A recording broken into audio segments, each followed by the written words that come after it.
கேட்டு நகமும் சதையும் போல வீணையும் நாதம் போல மன்மதனும் ரதியும் போல ஒருவர் சொல்லை ஒருவர் கேட்டு ஒற்றுமையாகவே வாழ்ந்து வருகிறார்கள். கணவன் சொன்னா மனைவி கேட்டு, மனைவி ஒண்ணு சொன்னா கணவன் கேட்டு ஒருத்தருக்கு ஒருத்தர் விட்டு கொடுத்து அப்படியே வாழ்ந்து வந்தாங்க. ஆமா, நாகராஜன் சொன்னா நாகக்கண்ணி கேப்பா, கணவன் சொன்னா மனைவி கேட்கா.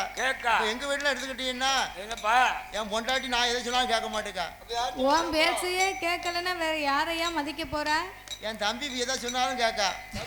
ஆமா, நீங்க எதுவும் சொல்லாதங்க, உங்களுக்கு கூறு கிடையாது. எதுனா உங்க தம்பி சொல்லட்டும், நீங்க பேசாம இருங்க அப்படி நான் எதை சொன்னாலும் கேட்க மாட்டேக்கா. ஏன்னு கேட்கணும், அப்படி கேட்கணும். ஏன் என் முன்னாடி என் சொல்ல கேட்க மாட்டேங்க தெரியுமா? அதாவது நீ ஒரு குடிகாரன், உனக்கு தெரிஞ்சு போச்சா? குடிச்சிட்டு ரோட்ல அங்க படுத்து கிடப்பேன், வீட்டுக்கு வர போறது கிடையாது, பொண்டாட்டி பிள்ளைகளை விசாரிக்க போறது கிடையாது. உன் தம்பி வந்து அப்படி கிடையாது. தம்பி வந்து நல்லா படிச்சவரு, 4 இடத்துக்கு வேலைக்கு போனவரு, நாட்டு நடப்பு தெரிஞ்சு நடக்கக்கூடிய மனுஷன். அவர் பேச்சதானே அந்த அம்மா கேட்பா. கொடுமையா இருக்கு. காலையில 5 மணி ஒரு கோட்டர் போட்டோம்னா ஊரு புறம் சண்டை எழுப்பேன். நாங்கெல்லாம் அடிபடாத இடமே கிடையாது. அதனால என் பொண்டாட்டி என்ன மதிக்க மாட்டேக்கா. நாகராஜன் நாகக்கண்ணி அப்படி கிடையாது. நாகராஜனும் நாகக்கண்ணியும் ஒருவர் சொல்லை ஒருவர் கேட்டு ஒற்றுமையாகவே வாழ்ந்து வருகிறார்கள். வாழ்ந்து வரக்கூடிய இருவேர்களுக்கும் இறைவன் அருளால் எவ்விதமாகப்பட்ட குறையும் கிடையாது. அவருக்கு மண் இருக்கு, மனை இருக்கு, பொன் இருக்கு, பொருள் இருக்கு, சொத்து சுகம் இருக்கு, சொந்த பந்தங்கள் நிறைந்திருக்கு, எல்லா செல்வங்களுமே நிறைந்திருந்தாலும் ஒரு மனிதனுடைய வாழ்க்கையில் செல்வத்திலேயே உயர்ந்த செல்வம் என்ன செல்வம்? செல்வத்துல உயர்ந்த செல்வம் பொண்டாட்டி செல்வம். பாத்தியா, பொண்டாட்டிய பத்தி பேசாதன்னு கோவப்படுத, பிறகு பொண்டாட்டி தான் பெரிய செல்வமுங்க. ஒரு நேரம் அப்படி சொல்லுவேன். நீ அந்த பக்கமா இல்ல இந்த பக்கமா? ஒரு நேரம் அப்படி பேசுவேன், ஒரு நேரம் இப்படி பேசுவேன். ஏன் பொண்டாட்டி செல்வம் சொல்லுவது தெரியுமா? ஒரு பொண்டாட்டின்னு இருந்தான்னா காலையில எஞ்சோடனே காபி போட்டு கொடுப்பா. காலையில 8 மணிக்கு நல்ல இட்லி வச்சு கொடுப்பா. மதியம் 1 மணிக்கு நல்ல சோத்த பொங்கி கொடுப்பா. சாயந்தரம் 3 மணிக்கு காபி போட்டு கொடுப்பா. நைட்டு 8 மணிக்கு 4 சப்பாத்தியை போட்டு கொடுப்பா. பொண்டாட்டி இதெல்லாம் கிடைக்குமா? கிடைக்காது. அதனாலதான் பொண்டாட்டி செல்வம்னு சொன்னேன். எனக்கெல்லாம் மாமியார் செல்வம் தான் சொல்லுவான். போதும் அவராவது பரவாயில்ல, பொண்டாட்டின்னா நீ மாமியாளுக்கு போயிட்டு அதுக்குள்ள மாமியாளுக்கு சோப்பு போட்டா மகளை கட்டிக்கலாம். அதானே, ஏகப்பட்ட வருமானத்தை பத்துக்கலாம். அப்படியா? எங்க மாமியா அப்படி மாமியா. அதாவது செல்வத்திலேயே உயர்ந்த செல்வம் அப்படின்னா என்ன தெரியுமா? ஒரு மனிதனுடைய வாழ்க்கையில் செல்வங்கள் 16 என்று சொல்லுவார்கள். 16 செல்வத்திலேயுமே வாய் திறந்து பேசக்கூடிய செல்வம் வந்து ஒரே ஒரு செல்வம் தான். அது என்ன செல்வம்? நம்ம வீட்டுல பீரோவில் நிறைய கட்டுக்கட்டா பணம் காசு நோட்டு இருந்தாலும் பணம் வந்து நாமளே அம்மா அப்பான்னு கூப்பிடுமா? ஒரு நாளும் கூப்பிடாது. ஏக்கர் கணக்குல நிலம் வாங்கி வச்சிருக்கோம். இந்த மண்ணு வந்து நாமளே அம்மா அப்பான்னு கூப்பிடுமா? கூப்பிடாது. கழுத்து நிறைய தங்கமா வாங்கி போட்டிருக்கோம். இந்த நகை வந்து நாமளே அம்மா அப்பான்னு கூப்பிடுமா? ஒரு நாளும் கூப்பிடாது. இவை மூன்றுமே உயிரற்ற உணர்வற்ற வெறும் பொருள். ஆனால் நாமளை அம்மா அப்பா என்று அழைக்க வேண்டுமானால் செல்வத்திலேயே உயர்ந்த செல்வமே பிள்ளை செல்வம் தானா? சொத்துக்கெல்லாம் பெரிய சொத்து அதுதான் குழந்தை சொத்து என்பார்கள். அப்பேற்பட்ட பிள்ளை செல்வம் இல்லாமல் நாகராஜனை அழைத்த நாகக்கண்ணி அவள் என்ன சொல்லுகிறாள் தெரியுமா? என் கணவராஜ மன்னா எங்கனவராஜ மன்னா எனக்கு வாய்த்த பிராணே நாதா நான் உங்க தேவி நாகக்கண்ணி எனக்கு 30 வயதாச்சு முடிதறிக்க பிள்ளை இல்லை எனக்கு 40 வயதுமாச்சு நாட்டை ஆள பிள்ளை இல்லை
40 வயதாச்சு நாடாள பிள்ளை இல்லை பிள்ளை இல்லை. இன்னைக்கு எனக்கு 50 வயசு, உங்களுக்கு 55 வயதாகுது. 5 வயசு வித்தியாசம். இந்த வயசுல பிள்ளை இல்லையே மன்னா, இனி எந்த வயசுல நமக்கு பிள்ளை இருக்க போகுது? ஒரு பிள்ளை கிடைக்க போகுது. அடியே நாகக்கண்ணி, என்ன நீ ஒன்னும் கவலைப்படாத.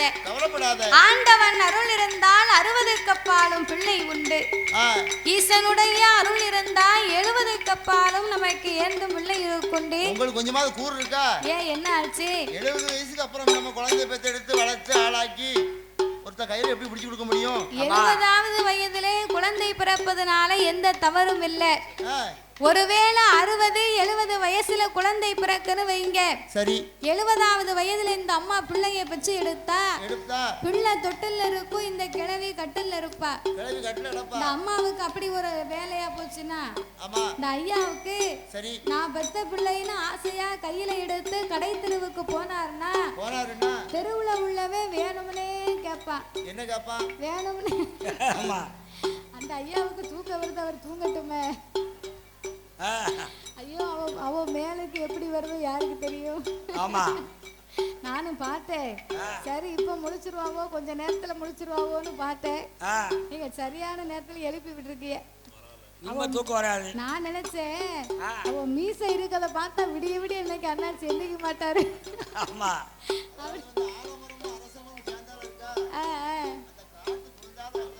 அவளுக்கு நல்ல தூக்கம் வருது, அவங்கள அறியாம தூக்கம் வருது. பரவாயில்ல. அப்போ 70வது வயதுல இந்த ஐயா தாம் பெத்த பிள்ளைய கையில எடுத்து கடை தெருவுக்கு போனாருன்னா தெருவுல நல்ல வேலை 4 பேர் வந்துட்டீங்களா? நீங்க வீட்டுக்கு போயிட்டேன்னு நான் ரொம்ப வருத்தப்பட்டு போனேன். 4 பேர் சொல்லுவான், ஏலே சுப்பிரமணி, என்ன ராமசாமி, என்ன உன் பேரனைய கூட்டு போற? என்னடா கூறு இருக்கு? அவர் பெத்த பிள்ளைன்னு அவனுக்கு தெரியும், இருந்தாலும் அவரை குத்தி பார்க்கணும்னு இப்படி கேட்பான். ஆமா. அப்போ ஒரு மனிதன் வந்து எதை எதை எந்தெந்த வயதுல அனுபவிக்கணுமோ அதை எதை அந்தந்த வயதுல அனுபவித்து வாழணும். ஆமா.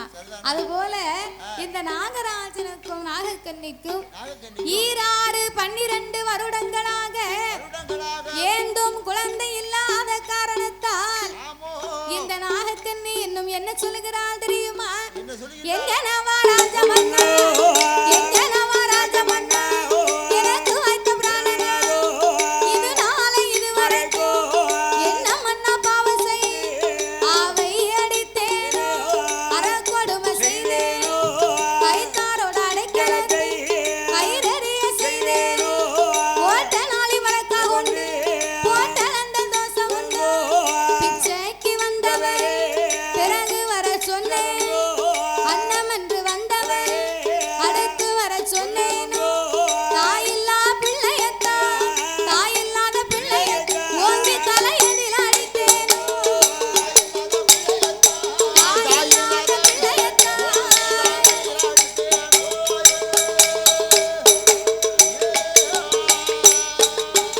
அத்தா தாயில்லா பிள்ளையத்தா தலையடில் அடித்ததுண்டோ தாயில்லா பிள்ளையத்தா மண்டையில கொட்டியதுண்டோ கன்றைக்கு வாலிடாமல் கரண்டு நான் உண்டு கட்டிக்கு வட்டி வாங்கி உண்ட தோசை உண்டு கார விட்டி போட்டல்லவோ கடவயிற நிறைத்ததுண்டோ ஒரு பாவம் செய்யலையே ஒரு பாவம் செய்யலையே ஒரு குழந்தை நமக்கு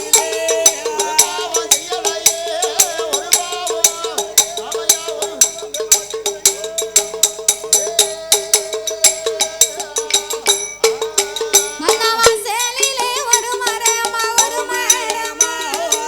வாசலில ஒரு மரமா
மன்னா எனக்கு முச்சத்திலே ஒரு மரம் முத்து முத்தாக காய்க்கும் மரம் முத்து முத்தாக காயாமல் என் குலத்திலேயும் தாழ்வாகி போனேன் கொல்லையிலே ஒரு மரம் கொலையா காய்க்கும் மரம் மன்னா கொலையா காயாமல் என் குலத்தாருக்கும் தாழ்வாகி போனேனே காய்க்கும் காலத்தில் காயாமல் போய்விட்டேன் பூக்கும் காலத்திலே நான் பூவாமல் போய்விட்டேன் மன்னா பட்டத்தோடு மழை பொழியனும் பருவத்தோடு விதை விதைக்கணும் என்பார்கள் பட்டம் தவறினா யாருக்கு நஷ்டம் நமக்கு தான் நட்டம் பட்டம் தவறி போனா பணம் கிழங்கும் நாரா போகும் இருக்கா ஆமா புரட்டாசி மாசம் பணம் கொட்டே போட்டோம்னா தை மாசம் கிழங்கு பிடிக்க அவிச்சு சாப்பிடலாம் அந்த பருவத்தோட புடுங்கினா தான் நல்லா இருக்கும் மாவா இருக்கும் ஒரு மாசம் கூட ஆகி போச்சுன்னா சாப்பிட முடியுமா சாப்பிட முடியாது நாறு வந்துரும் ஆமா அதனால் இந்த வயதில் பிள்ளை இல்லையே இனி எந்த வயதிலே எனக்கு பிள்ளை இருக்க போகுது ஒரு குழந்தை இருக்க போகுது ஏ நாகக்கண்ணே என்ன உனக்கு மட்டும்தான் கவலை இருக்காடி அதானே பிள்ளை நீ அழுவதியா பிள்ளை இல்லன்னு கட்டிய கணவன் என்கிட்ட நீ சொல்லி அழுவுதே நான் ஆம்பளை நான் யார்கிட்ட சொல்லி அழட்டும் பெண்ணா பிறந்தா சொல்லி அழுவுதே ஆமா நான் ஆனா பிறந்தா நான் எங்க போய் சொல்லி அழட்டும் அதிகாலை 5 மணிக்கு ஆமா டீ கடையில போய் நின்னுக்கிட்டு 2 டீயை குடிச்சிட்டு அங்க பக்கத்துல உள்ள ஆட்கள் கிட்ட ஆமா அண்ணாச்சி எனக்கு குழந்தை இல்ல ஆமா எனக்கு பிள்ளை இல்ல அப்படி சொல்ல முடியுமா முடியாது அப்படி சொன்னா என்ன செய்வான் என்ன சொல்லுவான் காரி மூஞ்சில துப்பிடுவான் மூஞ்சில துப்புனாலும் பரவாயில்ல பக்கத்துல இருக்கவே 4 பேரு 4 விதமா பேசுவான் 4 விதமா எப்படி பேசுவான் ஏல அந்தவனே உனக்கு கல்யாணம் முடிஞ்சு எத்தனை வருஷம் ஆகுது 12 வருஷம் ஆகுது ஏல 12 வருஷமா உனக்கு பிள்ளை இல்லையே பிள்ளை இல்ல மூத்தவளை டைவர்ஸ் பண்ணுடா அவ தங்கச்சி இருக்கா பாரு உன் குழந்தையா அவ சூப்பரா இருப்பா ஆமா அவன் பேசுதான்னா நீயும் சூப்பரா இருக்கான்னு பேசுத பத்தியா உள்ளதான் சொல்லுங்க அவன் குழந்தையால கூட்டிக்கிட்டு வா அவளுக்கு ஒரு பிள்ளை இருக்கான்னு பாப்போம் அப்படி கூட்டி சொல்லலாமோ அப்படின்னு பேசுவாங்க அப்ப இந்த ஐயா நல்லதே நினைச்சாலும் கூட இருக்கவே விளங்க விட மாட்டான் அப்படின்னு சரி உன்ன மாதிரி கவலைப்பட்டு நானும் சொன்னா என் வாழ்க்கை வம்பா போயிரும் அதனால நீயும் கவலைப்படாதடி ஆண்டவன் அருள் இருக்க வரைக்கும் என்னைக்கானால் நமக்கு பிள்ளையை பெற்று எடுக்கலாம் அப்படி என்று நாகக்கண்ணிக்கு ஆறுதலை சொல்லு கவலைப்படாதே அம்மா கவலைப்படாதே அம்மா கவலைப்படாதே உன் கணவன் நான் சொல்லுகிறேன் கவலைப்படாதே உன் கணவன் நான் சொல்லுகிறேன் கவலைப்படாதே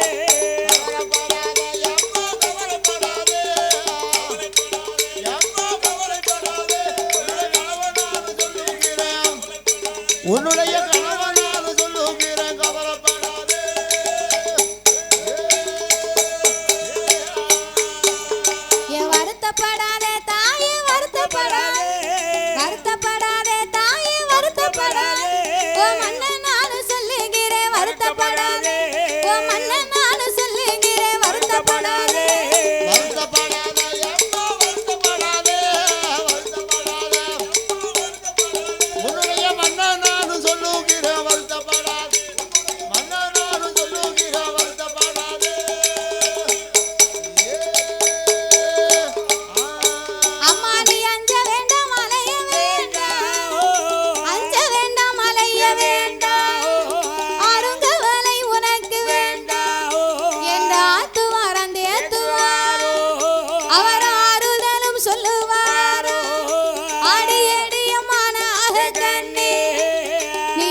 குளத்தாங்கரைக்கு போனா என்ன குழந்தை இல்லாதவள் என்று பேசுகிறா. குழந்தை இருந்தாலும் குறை பேசுறாங்க, குழந்தை இல்லைனாலும் குறை பேசுதாங்க. ஆம்பளை பிள்ளையா இருந்தா அதுக்கு ஏதாவது பேசுதா, பொட்ட பிள்ளையா இருந்தா அதுக்கு ஏதாவது பேசுதா. பிறகு அதாவது பிள்ளையே இல்லைன்னு சொன்னா அவளை பார்த்து மலடிம்பா. மலடு என்பதற்கு என்ன அர்த்தம் தெரியுமா? பிள்ளை இல்லாதோருக்கு மலடு என்பது பொருள் கிடையாது. எந்த ஒரு பெண்ணு வயதுக்கு வராமல் இருக்கிறாளோ பூக்காத பெண்ணைத்தான் மலடுன்னு சொல்லுவார்களே தவிர பிள்ளை இல்லாதோருக்கு மலடு என்று சொல்வது பொருத்தம் கிடையாது. இந்த விவரம் கூட தெரியாம நம்ம எல்லாத்தையும் பேசுதோம். அப்போ பிள்ளை இல்லைன்னா மலடிம்பா, பிள்ளையை பச்சி எடுத்து விட்டா அவளை பார்த்து கிழவின்றுவா. கிழவினா ரெண்டு பிள்ளை இருக்குன்னு வச்சுக்க, ஒரு கல்யாண வீடு, ஒரு கோயில் கூட நல்ல பட்டு சேலை கட்டி பூ வச்சு பொட்டு வச்சு நகை அள்ளி போட்டு கால் நிறைய கொலுசு போட்டு கை நிறைய வளையல் போட்டு தெருவுல கிழக்கிருந்து அந்த அம்மா மேக்க போயிட்டு வந்தான்னு வையி, தெருவுல உள்ளவா பேசுவா. என்ன பேசுவா? ரெண்டு பிள்ளைய பத்து ஒன்ன பாரு என்ன பாருன்னு இருக்க, கிழவி மேக்கும் கிழக்கும் மினுக்கிட்டு வாரா. கிழவிக்கு இதெல்லாம் தேவையா? கிழவிக்கு இதெல்லாம் தேவையா? இவ காலுக்கு இத்த தண்டி கொலுசு வேணுமாக்கோ, இத்தனை வயசுக்கு பிறகு ரெட்டை சால்ற வெங்கி போட்டிருக்கா. இல்ல இவ கூந்தலுக்கு இவளுக்கு இருக்க கொண்டைக்கு இத்தனை பூ தேவையா?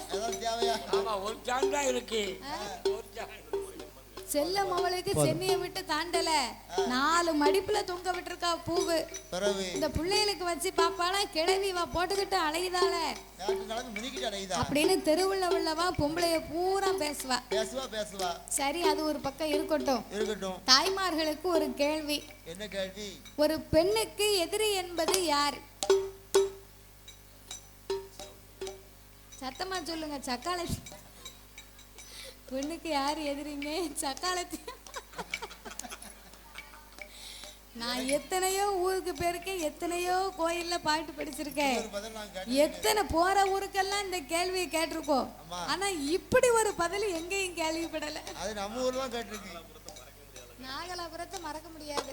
ஒரு பெண்ணுக்கு எதிரி வந்து யாருன்னு சக்காலத்தி. ஆமா, கரெக்ட். நான் சொல்ல கெட்ட புருஷன் எனக்கெல்லாம் எதிரி என் பொண்டாட்டி தான்.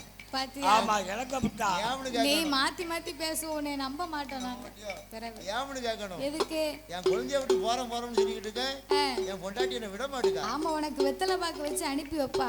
எதுக்கு என் குழந்தைய விட்டு போறோம்னு கேட்கணும். எதுக்கு? சவரப்பாடி வெளிநாட்டுல இருக்காரு. சரி, நான் வாரத்துக்கு 2 வாட்டி போய் அரிசி பருப்பு வாங்கி போட்டு வருவேன். அதுக்கு என் பொண்டாட்டி என்ன அனுப்ப மாட்டேங்க. ஆமா, அரிசி பருப்பு வாங்கி கூட ஆத்தா இல்லையோ? ஆமா, ஆளே கிடையாது. நான் போய் வாங்கி போடல, வேற எவ்வளவு வாங்கி போட்டுருவேன். அதுக்கு தானே எங்க ஆச்சி ஒன்னு 1000 கால கொண்டே அடிக்கா. 1000 கால்ல என்ன தாயி? விளக்கு மாறியா? விளக்கு மாறா சுத்தமா தூத்து வைப்பாங்கல்ல அது. பெருக்குமாறு இல்ல, சுத்தமா தூக்க முடியாது. அப்ப ஒரு பெண்ணுக்கு எதிரி யாரு? ஒரு பெண்ணுக்கு எதிரி என்பவர் யாரு? இந்த அம்மா சரியா சொன்னாங்க. அவ வெக்கப்பட்டு போய் சத்தம் போடாம அமைதியா வாய்க்குள்ள சொல்லிக்கிட்டு இருக்காவோ. சொல்லுங்க. மாமியா. Correct correct. மாமியார் வர்றதுக்கு முன்னாலே மாமியார்னு முடிவு பண்ணியாச்சோ? ஆமா, கண்டிப்பா. ஒரு பெண்ணுக்கு எதிரி என்பவள் இன்னொரு பெண்ணு தான். அது எப்படி இன்னொரு பெண்ணு? எந்த ஆம்பளையாவது பொம்பளைய குறை பேசி எங்கேயாவது பார்த்திருப்போமா? பேசவே மாட்டோம். பூரா உட்கார்ந்து இவ புரணி பேசுவா. ஆமா, வேலைக்கு போயிட்டு 4 பேர் தெருவுல உட்கார்ந்தான்னு வைங்க, இந்த 4 பேரும் தெருவுல இருக்க 8 வீட்டு பழக்கத்தையும் சேர்த்து பேசிக்கிட்டு இருப்பா. பிறகு கொஞ்ச நேரம் ஆகும். இந்த 4 பேர்ல ஒருத்தி எந்திரிச்சு என் வீட்டுக்கார் வந்துட்டாரு சுவாத்த வச்சு கொடுத்துட்டு வாரேன்னு இவ எந்திரிச்சு போவா. 4 பேர்ல ஒருத்தி எந்திரிச்சு போயிட்டான்னு வையே, இவ 3 பேர் என்ன செய்வான்னு நினைக்க, எந்திரிச்சு போனவளை பத்தி இவ 3 பேரும் பேசிக்கிட்டு இருப்பா. பெரிய யோக்கியமா வந்து பேசிக்கிட்டு இருக்கா. ஆமா, இருக்கணும் வாங்க. பிறகு கொஞ்ச நேரம் ஆச்சுன்னா இந்த 3 பேர்ல இன்னொருத்தி எந்திரிச்சு போயிருவா. ஆமா, இவ 2 பேர் இனிவான் தெரியுமா? போனவ 2 பேரையும் சேர்த்து வச்சு இவ 2 பேரும் பேசிக்கிட்டு இருப்பா. 3 மாப்பிள்ள கூப்பிடுவா. அப்போ ஒரு பெண் ஒரு பெண்ணுக்கு எதிரி வந்து இன்னொரு பெண்ணு தான். ஆமா. அப்போ பிள்ளையை பெற்று எடுத்து விட்டா கிளவிம்பா. ஒரே ஆம்பளை பிள்ளையா இருந்தா அதுக்கு பேசுவா, பொன்னடி எத்தவா வெறும் கொல்லியா பெத்து இடுக்கி இருக்கா, செத்தன்னைக்கு ஒப்பாரி வைக்க ஒரு பொட்ட புள்ள இருக்கா அப்படிம்பா. ஒரே பொட்ட பிள்ளையா இருந்தா அதுக்கு பேசுவா, கொல்லி எத்தவா வீடு பூரா பொட்ட படைகளா பெத்து வச்சிருக்கா, எந்த சொத்தை வைத்து இந்த பிள்ளைய பூரா கட்டி கொடுக்க போறா அப்படிம்பா. அப்ப இதுல இருந்து என்ன தெரியுது? வாழ்ந்தாலும் பேசும் தாழ்ந்தாலும் பேசும் வையகம் இதுதானடான்னு இருக்கா. நம்ம என்ன செஞ்சாலும் இந்த உலகம் ஏதாவது ஒண்ணு பேசும். 4 வார்த்தை பேசுறதுக்குன்னே ஊருக்குள்ள 4 பேர் இருப்பாங்க. அதனால் ஊருக்காக வாழணும்னு எப்போதும் நம்ம நினைக்க கூடாது. நம்ம வாழ்க்கைய நமக்கு பிடித்த மாதிரி நமக்கு ஏற்ற மாதிரி நம்ம வாழ கத்துக்கணுமா. அதனால அம்மா நாகக்கண்ணே நீ ஒன்னும் கவலைப்படாத. இறைவன் நமக்கு எப்போது வரம் தர வேணும் என்று இருக்கிறாரோ அன்றைக்கு கிடைக்கும் என்று நாகராஜன் ஆறுதலை சொல்லும் போது இந்த நாகக்கண்ணி என்ன சொல்லுகிறாள் தெரியுமா? கண்ணு நல்ல புளிய மாறோ, கண்ணு நல்ல புளிய மாறோ, கவிரோடு ஆலமரோ, கண்ணிலையும் காயாமலே கவிரோடி என்ன பலன் என் மன்னவா, கவிரோடி என்ன பலன்.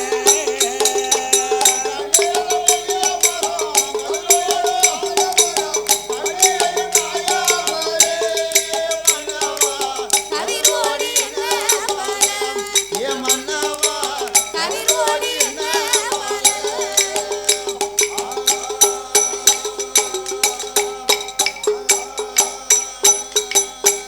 பிஞ்சி நல்ல புளிய மரம் பின்னலோடு ஆலமரம், பிஞ்சி நல்ல புளிய மரம் பின்னலோடு ஆலமரம், பிஞ்சிலையும் காயாமலே பின்னலாடி என்ன பலன் என் மன்னவா, பின்னலாடி என்ன பலன்.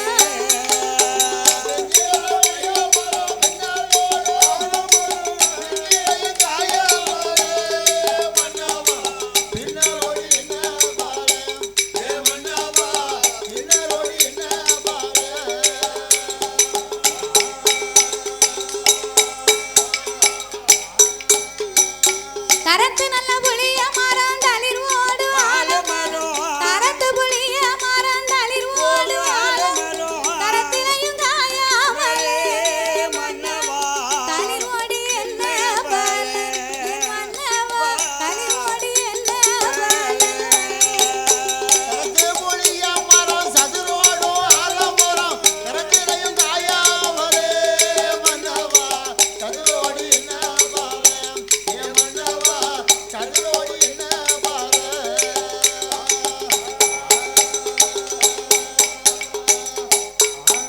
சாமி பருவ நல்ல புளிய மரம், நாள பழம் பழுக்குவார நாள பருவத்திலே காயாமல் நாளை பழம் பழுத்து என்ன பலன்.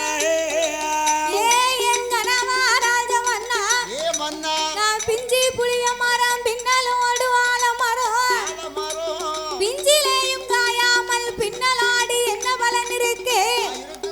நான் தரத்து புளிய மரம் தளிர்வோடு ஆலமரம் அண்ணா, நான் தரத்திலே காயாமல் தளிர்வோடு என்ன பலன் இருக்கு என்று நாகக்கண்ணி முத்து முத்தாக முகங்கள் எல்லாம் கண்ணீரை வடித்தாள்.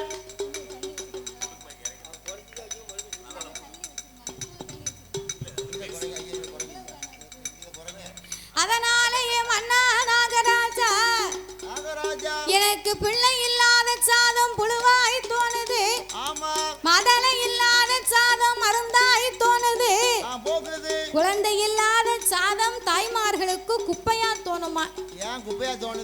ஏன் தெரியுமா? அந்த காலத்துல விடிந்தாலும் அடைந்தாலும் காடுகரைக்கு வேலைக்கு போனாங்க. அந்த காலம் பூரா காட்டு வேலை தான். அப்ப பூரா காட்டு வேலை. ஆமா. இப்ப பூரா வீட்டு வேலை. இப்ப பூரா கம்பெனி வேலை, வீட்டு வேலை. ஆமா ஆமா. சரிதானே? ஆமா. அப்போ காட்டு வேலைக்கு போனாங்கன்னா காலையில 4 மணிக்கு அந்த அம்மா எந்திரிச்சிருவா. அதுவும் எப்படி தெரியுமா எந்திப்பா? பின்னால தூங்கி முன்னால எந்திரிச்சிருவாளாம். பின்ன வீட்டுல போய் படுத்து தூங்கிட்டு காலையில எந்திரிச்சு முன்னூட்டு வெளியே வருவாளாம். ஆமா போயா பின்னால தூங்கி முன்னால எந்திப்பான்னா அப்படி இல்ல. எல்லாரும் தூங்குனதுக்கு பிறகு தூங்குவா. அப்படியா? பிள்ளைகளுக்கு சாப்பாடை கொடுத்து மாமன் மாமியாருக்கு சாப்பாடை கொடுத்து அவளும் சாப்பிட்டு கடைசியில இருக்க சாப்பாட்டுக்கு தண்ணியை ஊத்தி போட்டு இந்த பாத்திரத்தை பூரா தேய்ச்சி வச்சுட்டு எல்லாத்தையும் தூங்க வச்சு இந்த அம்மா கதவை பூட்டி தூங்கணும்னா 11 மணி 12 மணி ஆகும். எல்லாத்துக்கும் பிறகு தூங்குவா. அதான் பின்னால தூங்கி முன்னால எந்திரிக்கிறது. அப்படின்னா விடியா காலம் யாரும் எந்திரிக்கிறதுக்கு முன்னால அந்த அம்மா முதல்ல எந்திரிச்சிருவா. 12 மணிக்கு தூங்கினா காலையில 4 மணி 5 மணிக்கு எந்திரிச்சிருவாளாம். அதான் பின்னால தூங்கி முன்னால எந்திரிக்கிறது. அப்ப 4 மணி 5 மணிக்கு எந்திரிச்சான்னா எந்திரிச்ச உடனே போய் 4 பிடி சோளத்தை ஊற போடுவா. பணியாரம் வீட்டுக்காரர் சுட்டு தருவா. சோளத்தை ஊற போட்டானா சோள கஞ்சி காய்ப்பாயா. அப்ப இந்த அரிசி எல்லாம் கிடையாது பாத்தியா. நெல்லரிசி சாப்பாடு அப்ப ரொம்ப கம்மி. அப்போ இந்த மக்காச்சோளம், சோளம், கம்பு, கேழ்வரகு, சாமி அரிசி, தினை இதை வச்சுதான் அப்ப சாப்பிட்டாங்க. ஆமா. அப்ப 4 படி சோளத்தை ஊற போட்டு வீட்டுல உள்ள வேலையெல்லாம் முடிச்சுட்டு வந்து பார்த்தா அந்த சோளம் நல்லா ஊறி இருக்கும். ஊறுன சோளத்தை மாமியாலும் மருமகளும் சேர்ந்து மாத்து விளக்க போட்டு இடிப்பாளா. இந்த அநியாயத்தை நான் எங்கோட்டு சொல்லட்டும்? எதுக்கு சிரிக்க? மாமியாலும் மருமகளும் மாத்து விளக்க போட்டு இடிப்பாளா. பிறகு அந்த காலம் அப்படி இடிச்சிருக்காங்கயா. அப்படியா? ஆமா. மாமியா கையில மருமக கையில உலகை கொடுத்தா என்ன தெரியுமா? அப்போ மாமியாருக்கு பயந்து மருமக நடந்தா. இப்போ மருமகளுக்கு பயந்து தான் மாமியாரே நடக்க வேண்டி இருக்கு. ஒரு சுவாத்துல மண்ணு விழுந்துரும்னு. இப்போ உள்ள மாமியா மருமக கையில உலகையை கொடுத்தோம்னு வையி, அவ மண்டைய உடைச்சு பூரா செயலுக்கு போயிருவா.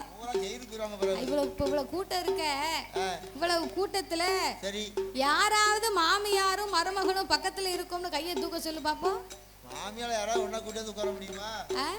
ஒரு பொம்பளை கையை தூக்கல பாத்தியா? இன்றைய மருமகள் நாளைய மாமியா. ஒரு பொம்பளை கூட மாமியா பக்கத்துல இல்ல. உண்மைதானா? அப்ப இல்ல போல இருக்கு. அப்ப மாமியாலும் மருமகளும் மாத்து விளக்க போட்டு சோளத்தை இடிச்ச சோளத்தை நல்ல மண் பானையில துரு துரு துருன்னு வேக வைப்பா. வேக வச்சு சோள கஞ்சியை இறக்கி கீழே வச்சுட்டு அந்த சோள கஞ்சிக்கு கூட்டு என்னதுங்க? என்ன கூட்டு? முறக்கருவாடு. முறக்கருவாடை கங்கல்ல போட்டு 2 பெரட்டி அந்த கருவாடை சுட்டு எடுத்தான்னா சுட்ட கருவாடு 8 வீட்டுக்கு மணக்கும் ஐயா. அப்படி மணத்திருக்கு. இப்ப உள்ளவங்களை கருவாட்டு குழம்பு வைக்க சொல்லு பாப்போம். கருவாட்டு குழம்பு மணக்கவா செய்து பூரா ஒரே நாத்தம். ஏன் மணக்க மாட்டுக்குன்னா இந்த கருவாடு நாத்தம் வரக்கூடாதுன்னு சொல்லி தாய்மார்கள் பூரா பேரு ஹமாம் சோப்பு போட்டு கழுவுதா பாத்துக்கோ. ஹமாம் சோப்பு போட்டு கழுவுனா கருவாடு வாசனை வருமா? கருவாடு நாரத்தான் செய்யும். அப்ப அப்படி கிடையாது. சுட்ட கருவாடு ஒரு கந்த துணியில சுத்தி நல்ல ஒரு பிடிக்கும் பெரிய தூக்கு பாத்திரம், பித்தாள தூக்கு பாத்திரம். அந்த தூக்கு பாத்திரத்துல சோள கஞ்சியை ஊத்தி முறக்கருவாடை எடுத்து பெட்டியில வச்சு சும்மாடு கட்டி பெட்டிய தலையில வச்சுக்கிட்டு காட்டுக்கு வேலைக்கு வருவா. வரும்போது சும்மாயா வாரா, ஏந்தும் பிள்ளை இடுக்கும் பிள்ளையோட காட்டுக்கு வேலைக்கு வருவா. அவ இடுப்புல 2 வயசு பிள்ளை இருந்தா வயத்துல 6 மாத கருப்பம் இருக்குமா. அப்படியே வேலைக்கு போயிருக்காங்க. பிள்ளை சனிக்கதும் தெரியாதா, பிறக்கதும் தெரியாதா.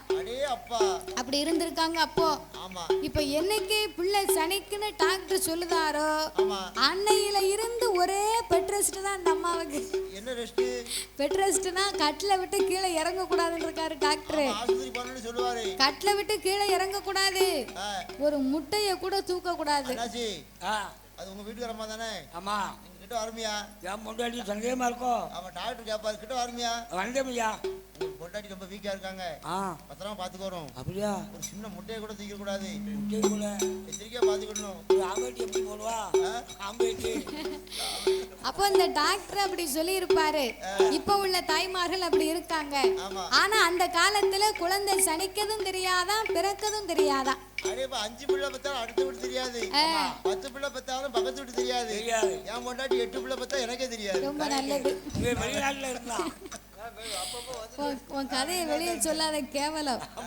ஆமா, அதனால இந்த அம்மா அப்படி காட்டுக்கு வேலைக்கு வந்தான்னா வந்த இடத்துல ஆலமரத்து விழுதுல 2 வயசு பிள்ளைய உறங்க வைப்பா.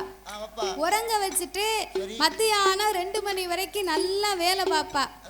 வேலை பார்த்து முடிச்சு சாப்பிடணும்னு வந்து உட்கார்ந்துருப்பா பாரு.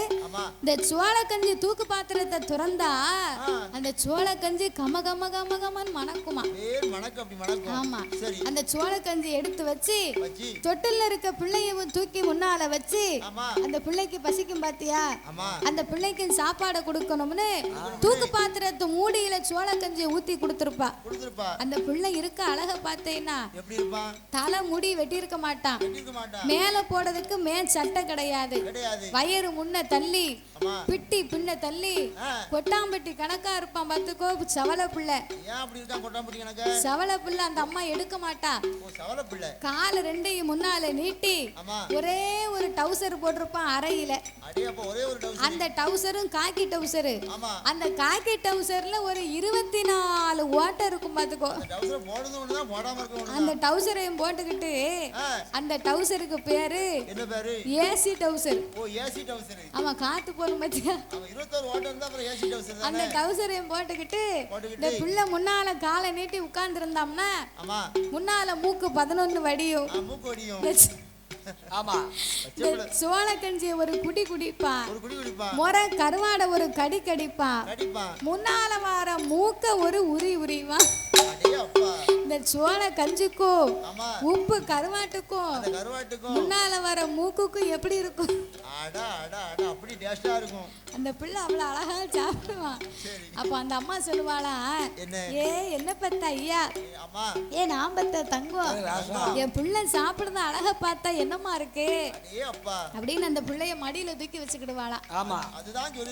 என்ன காக்கைக்கும் தன் குஞ்சு பொன் குஞ்சு. பிள்ளை எவ்வளவுதான் அசிங்கமா இருந்தாலும் பெத்தவா விட்டு கொடுப்பாளா? விட்டு கொடுக்க மாட்டா. பக்கத்திலே பிள்ளை இல்லாதவளும் வேலைக்கு வந்திருப்பா. அப்ப அந்த அம்மா மனசுல நினைப்பாளா, நமக்கு இப்படி ஒரு பிள்ளை இருந்தா நம்ம பார்த்து ரசிக்கலாமே அப்படின்னு கொண்டு வந்த சாதத்தை குப்பையா நினைச்சு தூர தட்டிட்டு வாய்க்கா வரப்புல 2 கையை தண்ணி அள்ளி குடிப்பா. காத்து வாக்குல குழம்பிக்கிட்டே வீட்டுக்கு போவா. அதைத்தான் இந்த நாகக்கண்ணி சொன்னா, பிள்ளை இல்லா சாதமாதே, பிள்ளை இல்லா சாதமாதே, புழுவாக தோணுதையோ, மகளை இல்லா சாதமாதே, மருந்து போல தோணுதையோ, குழந்தை இல்லா சாதமாதே, குழந்தை இல்லா சாதமாதே, அண்ணா குப்பையாக தோணுதையோ.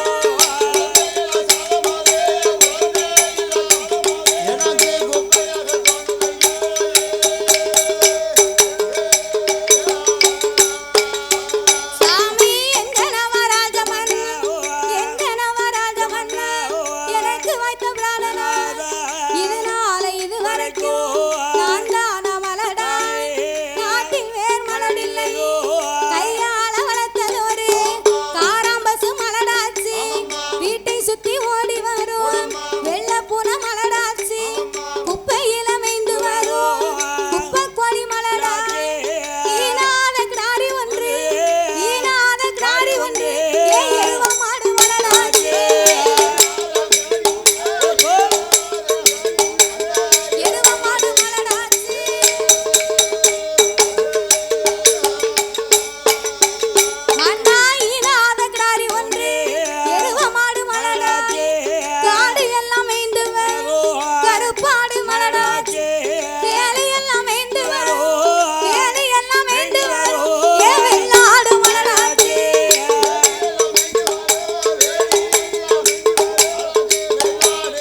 குப்பையவே கிளறும் ஒரு குப்பை கோழி. அந்த குப்பை கோழியாவது ஒரு முட்டை போட்டிருக்கா? முட்டை போடலையா? என்னாச்சு? குப்பை முட்டை போட்டிருக்கும்னு கோழி கூட்டை திறந்து பார்த்தா முட்டைக்கு பதிலா பூரா கோழி விட்டேன். அதனால நான் தொட்டு வளர்த்த எல்லாமே இப்படி வம்பா போச்சு மன்னா. இனியும் நான் பிள்ளை இல்லாமல் இருந்தோமையானா இந்த உலகத்தில் இருந்து என்ன புண்ணியம் இருக்கும் அண்ணா? சாமி பெண்ணாக பிறக்கலாமா? பெண்ணாக நானும் பிறக்கலாமா? அண்ணா பூமியிலே வாழலாமா? சாமி மங்கையாக நானும் பிறக்கலாமா? இந்த மாநிலத்தில் வாழலாமா? அண்ணா கன்னியாக நானும் பிறக்கலாமா? என்ன பிறக்கலாமா? பாவி கரி உலகில் வாழலாமா?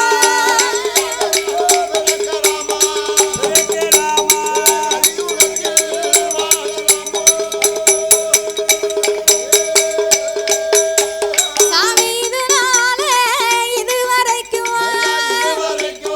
மலடி நல்ல மலடி என்று மாநிலத்தில் பேராட்சி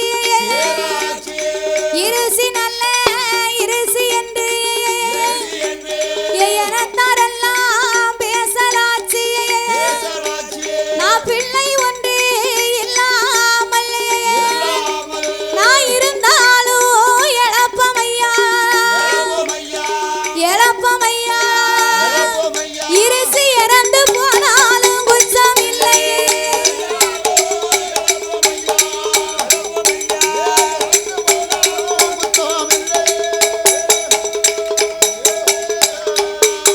மன்னா வாழ்ந்தாலும் இழப்பமையா.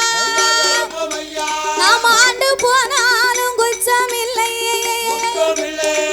ஏ மன்னா நாகராஜா, நான் பெண்ணா பிறக்கலாமா? பிள்ளை இல்லாமல் பூமியிலே வாழலாமா? நான் மங்கையா பிறந்து மலடின்னு பேர் கேட்கலாமா? நான் இருந்தா இழப்போ இறந்து போனாலும் குற்றம் கிடையாது. நான் வாழ்ந்தா இழப்போ மலடி நான் மாண்டு போனாலும் குற்றம் இல்லையே மன்னா. என் நாக்க பிடுங்கிருவேன், நான் அஞ்சரைச்சி தின்னுடுவேன். என் நல் உயிரையே நான் மாய்க்க போறேன். ஏன் நாகக்கண்ணி பிள்ளைக்காக வாடி இந்த வார்த்தை பேசுன? உனக்கு ஒரு பிள்ளைய ஞாபகம் வந்தா என்ன பிள்ளையா நினைச்சுக்க. எனக்கு ஒரு பிள்ளைய ஞாபகம் வந்தா ஒன்ன ஒரு பொட்ட பிள்ளையா நான் நினைச்சுக்கிடுவேன். உனக்கு நான் குழந்தை, எனக்கு நீ குழந்தையடி. அதனால இதெல்லாம் நமக்கு தேவையா? அதனால் இனியும் நாம பிள்ளை இல்லைன்னு கவலைப்பட வேண்டாம். தீராத வினைக்கெல்லாம் தெய்வமே துணை என்று சொல்லுவார்கள்.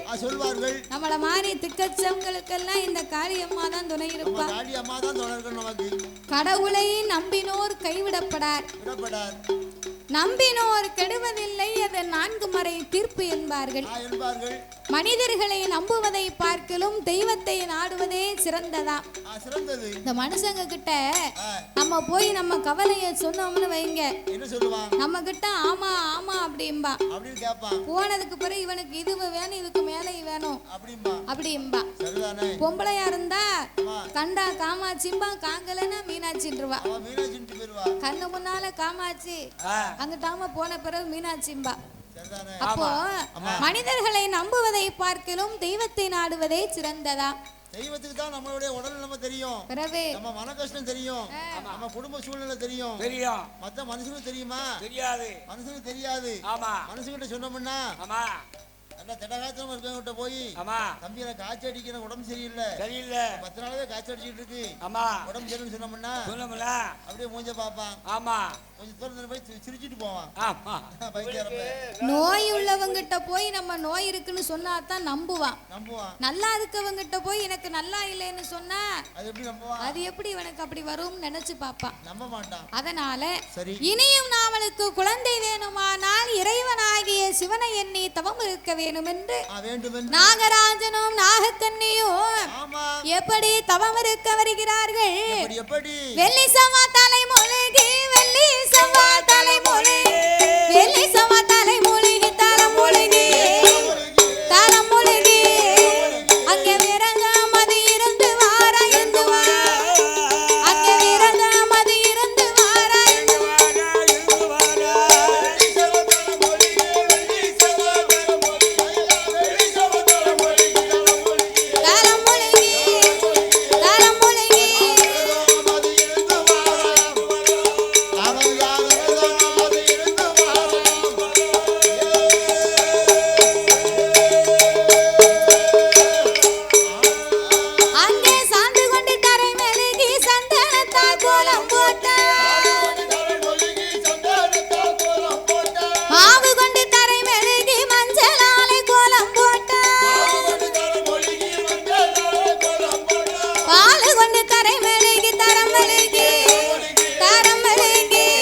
கம்பத்திற்கு மேலே தகுந்த தவ பொருட்களை எடுத்து வைத்தார்கள். கடைசியாகவே கோழி முட்டை வைத்தார். குண்டு ஊசியை நாட்டினார். ஊசி முனையின் மேல் தன்னுடைய நாவை ஊன்றி ஆகாய மார்க்கமாக வாளை உயரே நிறுத்திக் கொண்டு நாசி அடக்கி ஊசி தவங்களை செய்து வருகிறார்கள்.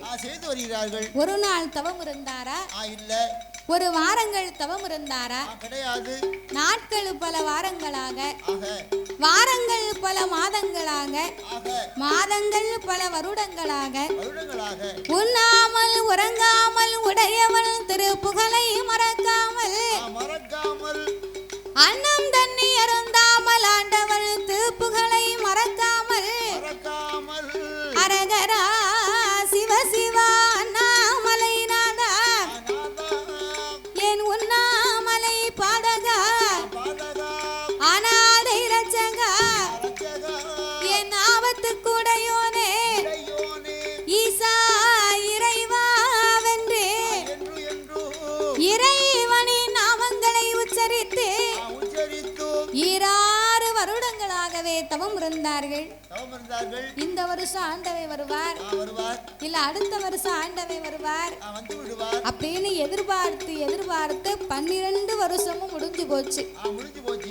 12ஆம் வருடத்திலே ஏன் இந்த ஆண்டவை இன்னும் நம்ம தவத்துக்கு மனமிறங்கி வரல என்று கடவுளை நினைத்து கண் கலங்கி பாடி அழைத்தார்கள். ஆண்டவனே பகவானே சம்போ சங்கர், ஆண்டவனே பகவானே சம்போ சங்கர், சிவ சம்போ சங்கர், அடியார் செய்யும் தவத்தை பாரும் இந்த அடியார் செய்யும் தவத்தை பாரும்.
அப்ப ஏறிட்டு பார்த்தார் இறைவனாகிய சிவபெருமான்.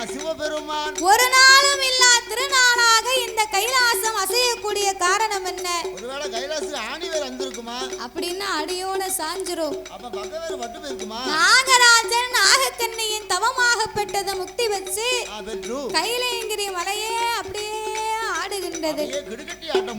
அப்ப ஆண்டவன் தன் ஞானத்தினால் அறிந்து பார்த்தபோது நாகராஜ ராஜன் நாகக்கண்ணியின் தவத்தை கண்டார். கண்டார்கள். தவத்தை கண்டார்.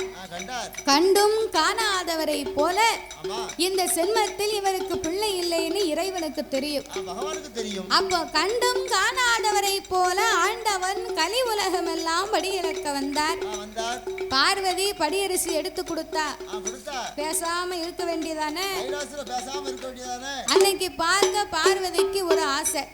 அவளுக்கு என்ன ஆசை வந்துச்சு? இந்த ஆண்டவன் என்னைக்கும் உலகமெல்லாம் படியிறக்க போறார் வாராரு.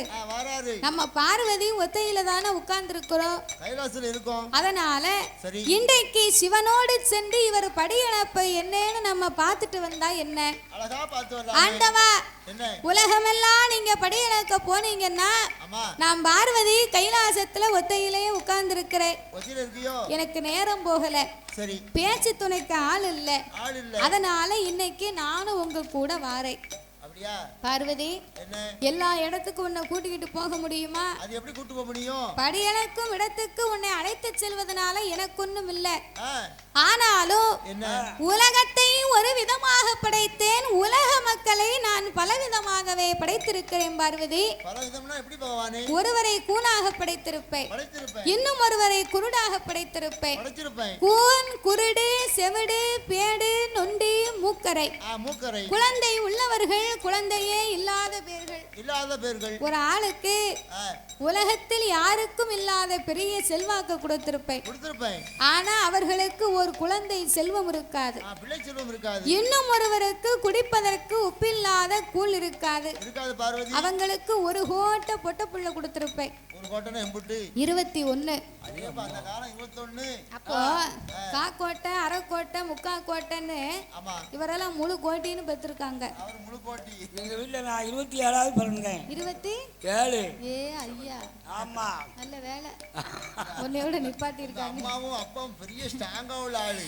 அப்போ அந்த காலத்துல 21 பிள்ளை வரைக்கும் ஏன் பெச்சு எடுத்தாங்க தெரியுமா?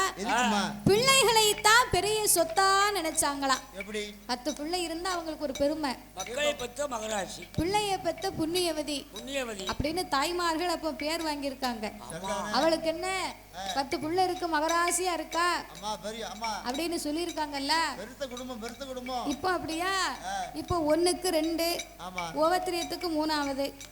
அதுக்கு மேல யாருக்கும் ஆசை இல்ல, பெத்து எடுக்க பிளனும் இல்ல, வளர்க்கறதுக்கு தகுந்த பொருளாதாரமும் நம்ம கிட்ட கிடையாது, அரசாங்கத்துல அனுமதியும் கிடையாது. அதனால அப்ப அந்த காலத்துல நான் இப்படி எல்லாம் படைச்சிருப்பேன்.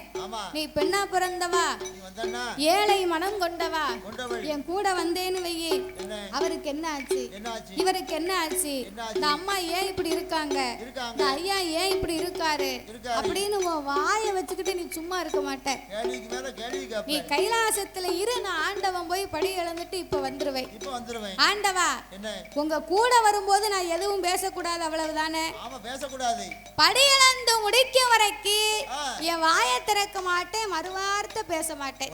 நம்ப மாட்டேன். எதுக்கு? நீ இங்க வச்சு ஒண்ணு பேசுவ, பூலோகத்துல வந்து ஒண்ணு பேசுவ. பொம்பளை வாயை நம்ப முடியாது. இப்ப என்ன செய்யணும்ங்கய்யா? உங்க அண்ணன் இருக்கார் பாரு, கோபால கண்ணன். கண்ணன் மீது ஆணையிட்டு கொடுத்தா கடவுளோடு நீ வரலாம். இவ்வளவுதானா? எங்க அண்ணன் கோபால கண்ணன் மேல சத்தியமா படியிழந்து முடிக்க வரைக்கும் வாயை திறக்க மாட்டேன், மறுவார்த்தை பேச மாட்டேன் என்ற ஆணையிட்டு கொடுத்து வா போட்டு சட்டத்தை வாங்கி கொண்டு பகவானும் பார்வதியும் எங்கே வருகிறார்கள்?